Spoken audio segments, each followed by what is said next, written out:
I was scared to record it.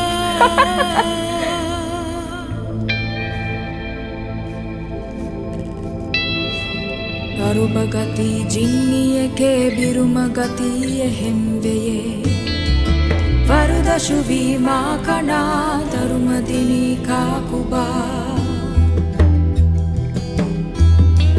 Baluga ulunu kamaneke bahuga hure fonikame Dashu hikkuruwa gote fashuvi kamen alakame Garubagathee is basically, it's a song that the lyrics are written by my husband, Hassanko. He explained it to me that it's the love, not really a love story, but a relationship between a jinn or a handi and a human. Initially, I personally don't play any instruments. So when I see the lyrics, I usually ask, because Divehi is not my first language, so I ask whoever's writing the story, in this case it was my husband, I asked him to explain the story to me.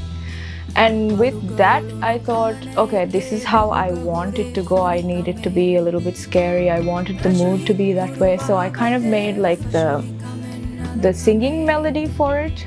And then we all got together with the band, and then it was a collective effort.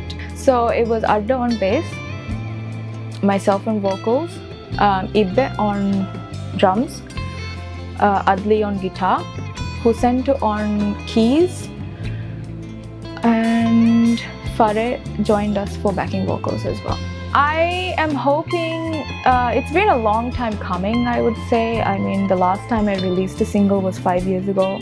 That was called Devihithi. And so my plan is to release a couple of more singles and then finally release an album as well. Full disclosure, going forward, I think all of my songs are going to be written by Hassanko.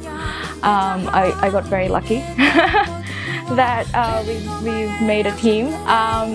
So I think for him, Devihithi, I think it was more trying to find, it was my interpretation of what he wrote, trying to find your happy place, and you know, talking about the story of like, I took it to mean like when you're anxious, like I deal with a lot of anxiety and things like that. So trying to find your happy place, and once you found it, like you're wanting to go there all the time. So that's why, yeah, Devihithi. Garubagathee. I think because so much time has passed between Devihithi and Garubagathee as well, but I think Garubagathee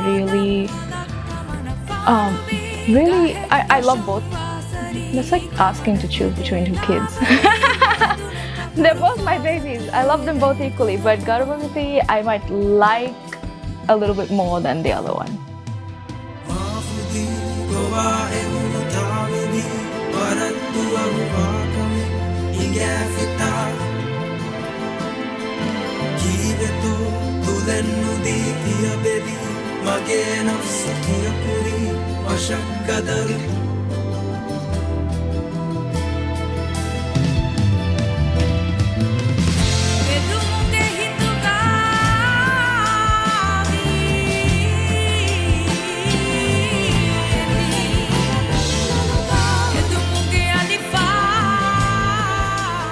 Growing up, music, dad, it went hand in hand.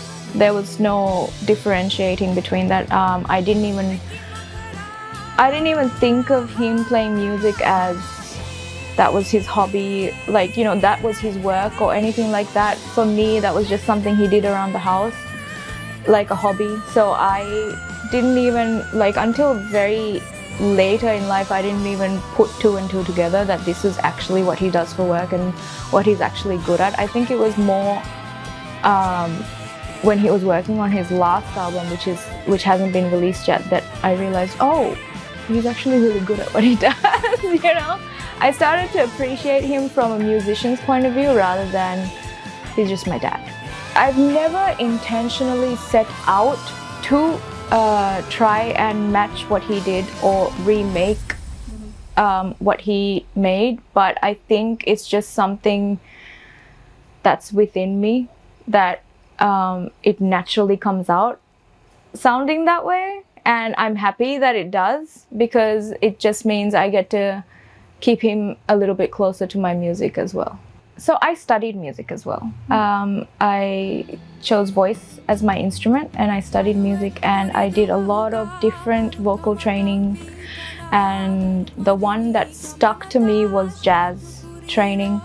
So a lot of jazz artists I gravitate towards, like the old school, like Etta James and people, Ella Fitzgerald. But then from more modern times, I guess, like Norah Jones is a huge inspiration to me. Norah Jones, I've always loved.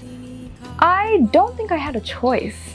I don't mean that in a bad way. I don't mean that in a bad way. I really don't think I had a choice, because for as long as I can remember, I've always sung. My parents tell me that before I could speak properly, I was singing.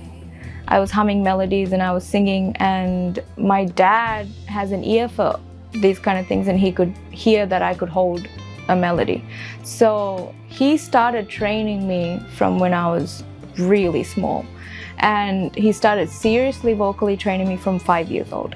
So this has always been something that I've been doing. So when I found out that I didn't grow up in Maldives, I grew up in Australia, but when I found out that this is actually something I can do as a job and maybe earn money as well, and doing something I love, that's when I realized, okay, maybe this is the path for me.